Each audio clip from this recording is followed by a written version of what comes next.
On today's show, Jordan Miller is back before he ever left. What led to Jordan Miller regaining his way to a two-way contract? Was it a mistake to waive Patrick Baldwin Jr. and the new addition of TyTy Washington on today's Locked On Clippers?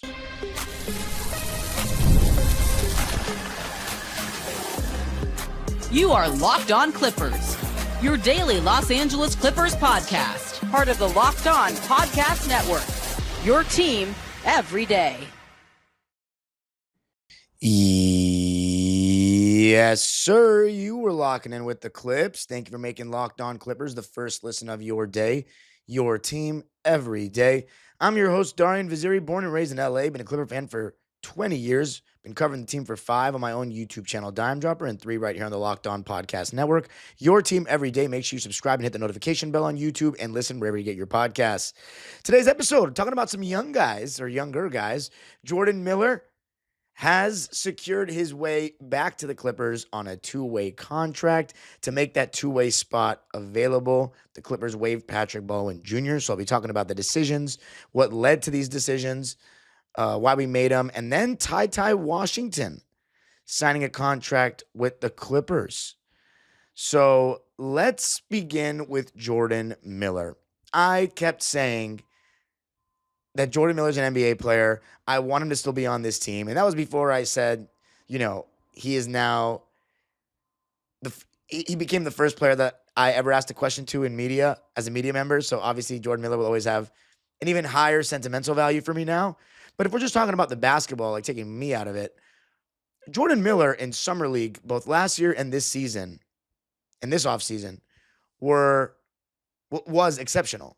He was able to score consistently. He was able to get to the paint consistently. He was able to get to the foul line consistently. And he was our best performer consistently and just scoring and getting to the basket and getting dudes with his deceleration 1-2 at the end where guys will jump by and he's still somehow on balance and laying it up as they're coming down. He is 25 years old, though. That is something to remember with Jordan. So he's not like one of the youngest players. But how'd he get this done? First team all Summer League. 22 points a game, 8 rebounds, shooting 53% from the field. And I said before the Summer League, the biggest thing is going to be, can Jordan Miller knock down the three ball at a consistent enough clip? And because that's his biggest weakness. And I guess you could say going right, but there's a lot of NBA players that have had Hall of Fame careers being really dominant with their one hand. And I'll say this about it. I always think it's better to be an ambidextrous player, but there are some guys, especially back in the day, and I read this in one of Willis Reed's books. He said that back in the day, and this is probably why some of the guys were, I think the left-hand dribbling thing is completely over-exaggerated. I think that's a lot to do with being comfortable given the rules that were allowed of dribbling the basketball. But finishing with the left, I think around the last 40 years has definitely been better than the first 30 years or so of basketball. And I know that's a huge sample size, but I really think there was some really good left finishers with their left in the 90s and 80s. And of course, in my early 2000s or mid 2000s that I watched. But Willis Reed said in his book that we are taught to master our strong hand first, or going ways with our strong hand first and then get to the left hand, which is a little different than I'd say today's training. I always grew up, big emphasis on being able to dribble with both hands. And I think dribbling with both hands to me is very important. I've told kids on the teams that I coach, if you don't know how to dribble, if you can't dribble with both hands, probably not going to make my school teams. I'll tell you that right now. But Jordan Miller is kind of like an old school guy like that, like 60s and 70s, where he's so good going to his strong hand, like much better than a lot of people going to their strong hand. And he's not as good going to his right. But I think if he just could knock down the three ball and be like a good shooter off the dribble, like there are ways that even if he's a going left merchant, he can be a star in the NBA. You know what I mean? Tony Parker, how many times did you see him finish with his left hand? And he was a small guard, but like he has supernatural speed and finishing ability. Like, so that you have to have those other talents. You know what I'm saying? If you really think about it, Chris Paul can dribble with his left, but how often do you see him pulling up going to his left the way he does going to his right, getting to that right elbow? Teams know how to sit on that left hand or sit on that right hand. So, Jordan Miller, I think the biggest thing was the three ball. Went on a tangent again, but the biggest thing was the three ball. And he started out shooting poorly in this summer league, but he ended shooting 39% from deep. 39% from deep. So that you'll take that. That means he did his job. He had a very good summer league. He was our best player. We were 3-0 at one point, and I'm very happy for him. He deserves to have this two-way contract spot. I'm going to talk about why Patrick Baldwin Jr. was waived, but you got to waive someone to make room for it. So the current situation is we have with the two-way contracts, Trenton Flowers, Jordan Miller, and Kobe Sanders. Those are the Clippers' two-way contracts. Kobe Sanders, who, if you don't know who that is, that was our second rounder this year out of Penn State. No, that's Yannick. That was Penn State. Nevada Reno, but he went to Cal Poly slow most of the years. And then, of course, Trenton Flowers, who was undrafted but had a really good year for us in the G League. Shot well from three, super athlete, 42-inch vertical, played amazing defensively in this summer league. So, let's see, I'm just trying to confirm those two-way contracts, but I know that it's Jordan Miller. I'm almost positive it's Jordan Miller, Trenton Flowers, and Kobe Sanders. Just want to make sure I'm not giving you guys false information. But yeah, I'm super happy for Jordan. He deserves this. He was our best player. Of course, Kobe Brown got injured, so we unfortunately didn't get to see him play in the summer league like that. But Jordan Miller, as far as him having a two-way contract, we have, in my opinion, the most stacked team in the NBA. It's an arguable statement the Clippers are the most stacked team in the NBA for me. And I have to say, Jordan Miller, unfortunately, is not going to play like that. It's just the reality. He's just not going to play like that. If we have significant injuries, is he in the pecking order above a Cam Christie? So, yeah, the Clippers currently are on two-way contracts with Jordan Miller, Kobe Sanders, and for now, Trenton Flowers.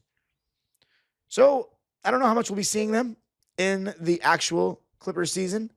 Definitely, if we go heavy load management some nights, like one of those scheduled losses where you just sit everyone, then I think, you might see some of these guys.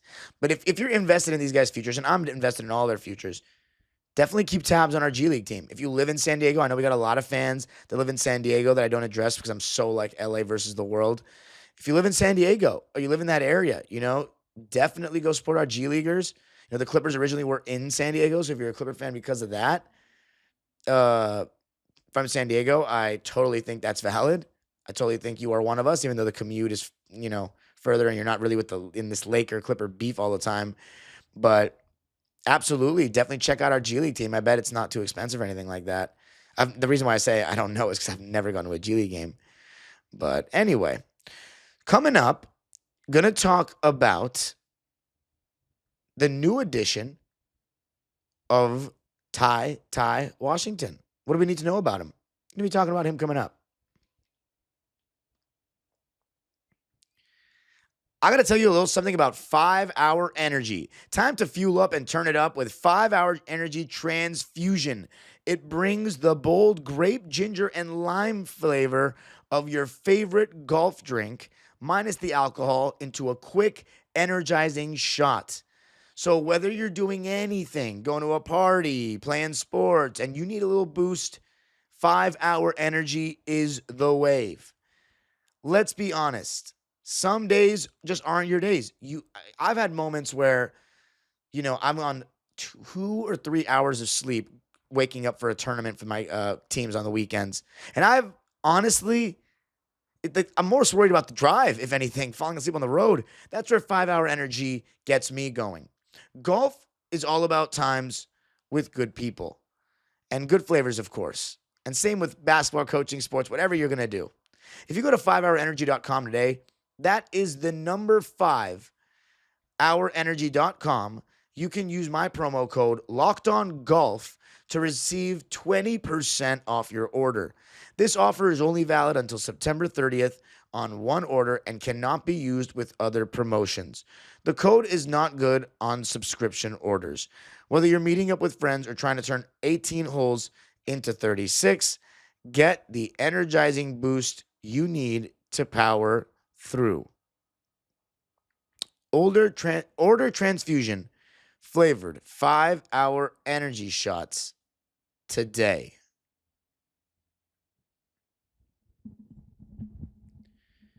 All right, so the Clippers have also signed TyTy Washington. I know what some people might be thinking. Who the hell is that? Well, here's the story on TyTy Washington. He played for Kentucky, and he was a 5-star, ranked 14th by ESPN out of his high school class. Played on Kentucky for, I believe, one season. Yeah, one season, 2021-22, and averaged 12.5 points a game, 4 assists, and 3.5 rebounds, and was named to the second team All-SEC and was named a second team All-SEC and the All-Freshman team. So that's a pretty damn good freshman season if you're making second team All-SEC.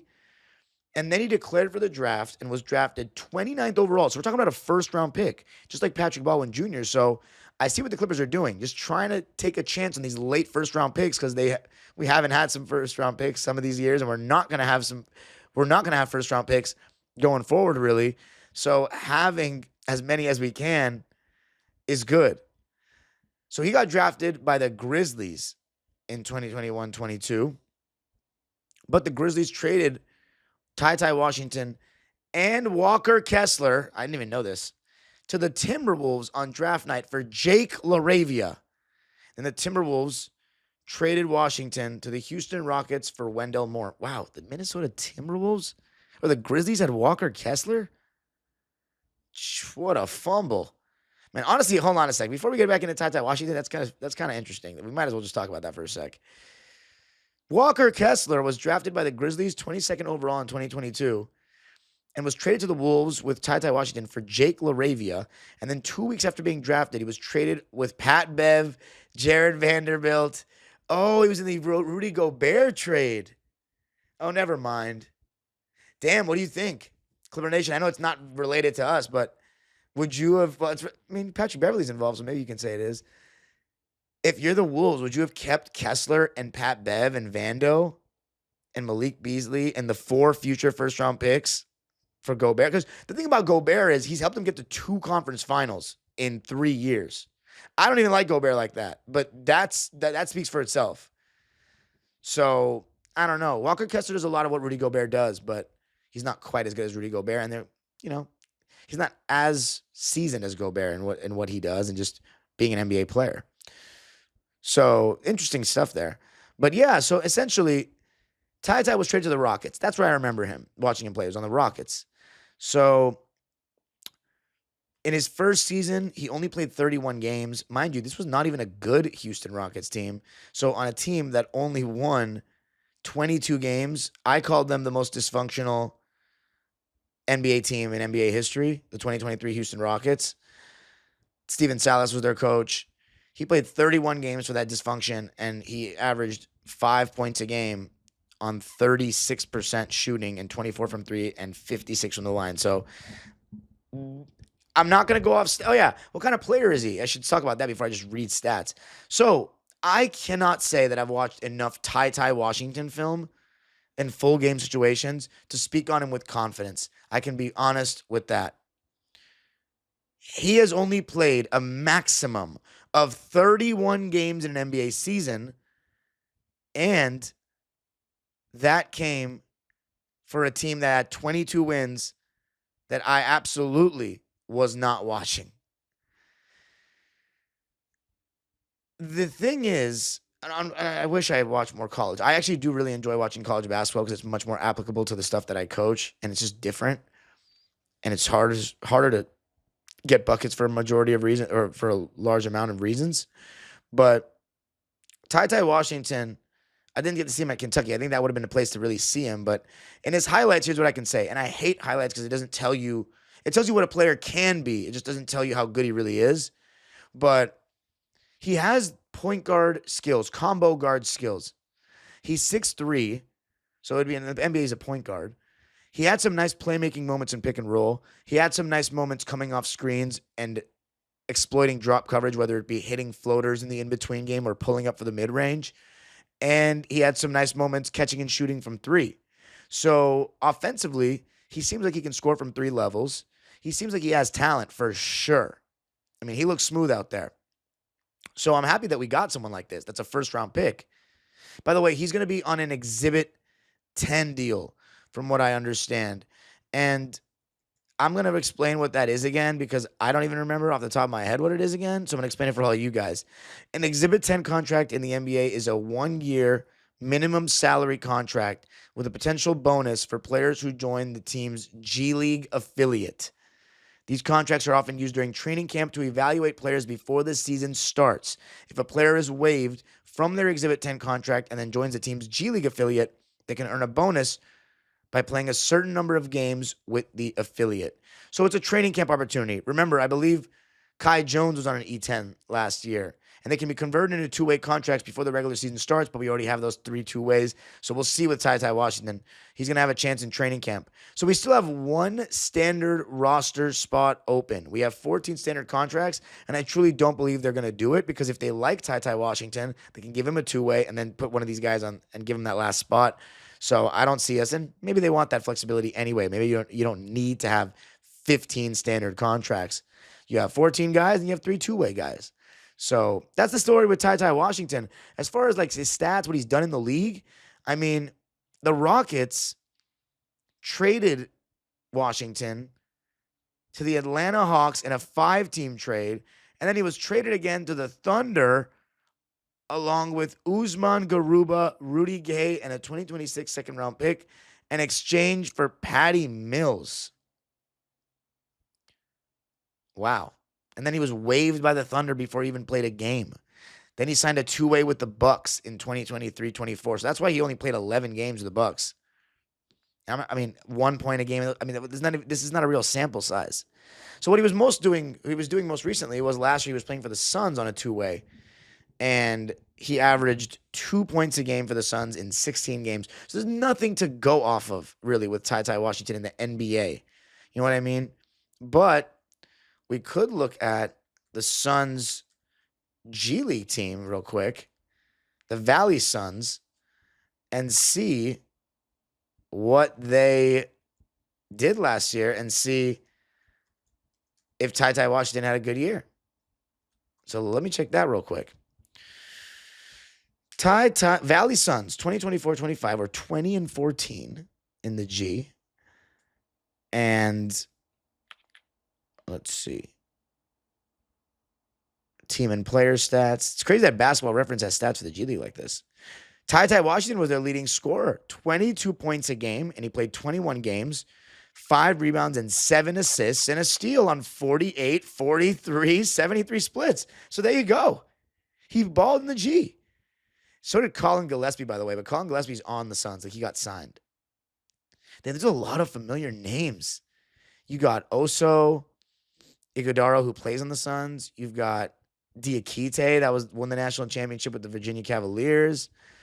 So, a lot of guys that played in college. And then in the tip-off tournament, that was another extra 11 games, aside from the regular season. TyTy averaged 20.5 points, 6 rebounds, 7 assists, 1 steal on 44.5, 39, 90 splits. In the 2 playoff games, he averaged 39.5 points a game, 9 rebounds and 11 assists. So, okay, definitely, I'll take that. I'll take that all day. Oh, my God. Yeah, so that's what he was doing in the G. So he's probably an NBA player. From what I saw in the highlights, he looks like an NBA player. You would never think that he's shooting so poorly. But again, he's not really getting burned. He's not really getting a chance. So, hey, man, I look forward to seeing what he can do because he's definitely going to get some minutes with San Diego. I look forward to seeing what he can do. But coming up, gonna talk about Patrick Baldwin Jr. What is his future with the Clippers, and why was he waived to make room for Jordan Miller?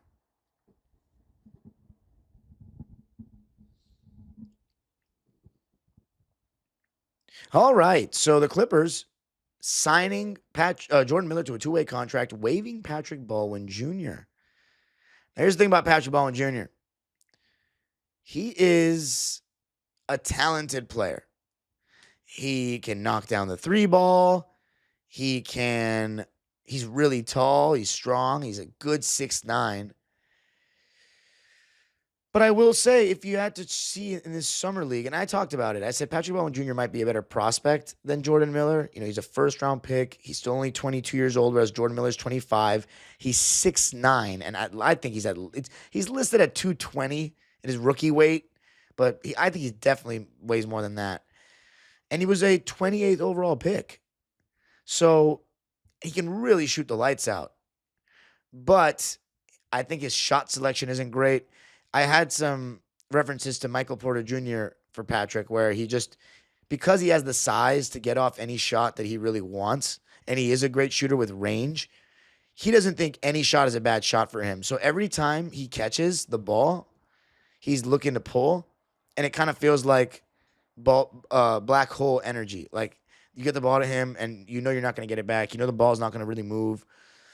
And then he just has tunnel vision as well, I noticed in those games. And took some bad contested threes that we just didn't need, and he hasn't earned the right to take, in my opinion. Although I don't know what the coaches are telling him, so maybe I'm wrong on that. But for me, I don't think those are good shots.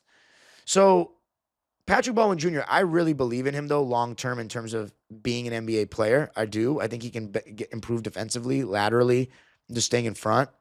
But he's got enough talent and size where I believe there's an NBA player there, and I wish him the best. I think it's the right decision though to give Jordan Miller that two-way contract and have Patrick Baldwin on the E10. So that's the situation with Patrick Baldwin right now. He's on that E10. So E10, isn't that like the Game Boy? Like, I used to play games that were like E10. You get to be 10 and up.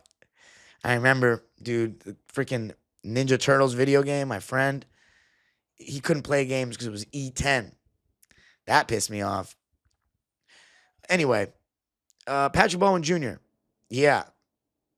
He is on that E10, and so I wish him the absolute best. You know what I mean? We still have the standard roster spot. By the way, he's under an Exhibit 10 if he clears waivers. We haven't given it to him yet. Law Murray reported that we have interest in bringing back Patrick Baldwin on an Exhibit 10 contract if he clears waivers. So again, I think that's a guy that's going to spend a lot of time with San Diego Clippers, and I think he could really ball there. And wish him the absolute best as well. He seems like a really cool guy as well, and with a good head on his shoulders and a commitment to getting better. So, sky's the limit. Next episode of Locked On Clippers. Oh, it's going to be a special one. This is what I got lined up unless there's more breaking or more news. Chris Paul's homecoming event. My goodness, what an event. Emotions running extremely high for him, for me, for a lot of fans. It was incredible. And then I got a whole schedule listed out of my plans for this week, ladies and gentlemen. Where is my list? There we go. Honestly, I am not even going to tease you guys with that. I'm just going to surprise you guys in the day. But the next episode is going to be about Chris Paul and the big takeaways from his event, because what a special event it was. Like, absolutely insane. So yeah, I'm looking forward to this, ladies and gentlemen. This season, with CP3. Oh, I remember now. We're also going to do an episode on lineups. What I think about our different lineups, starting lineup, our bench mob. Do we have to stagger point of attack guys? Do we have to stagger Kawhi and James Harden? It's gonna be fun. So I hope you tune in for all that right here on Locked On Clippers, your home for all things LA Clippers. From a diehard Clipper fan, subscribe on my YouTube channel, Dime Dropper, as well for even more. I have the whole video of the Chris Paul event, like fans' thoughts and basically all his words. So that was really cool, what it was like in that event. So subscribe there. And then, of course, subscribe right here, Locked On Clippers. Let's get 8,000 subscribers. That's the road. We're on that road, and we got to get that before the season starts. 8,000 subscribers. Hit the notification bell.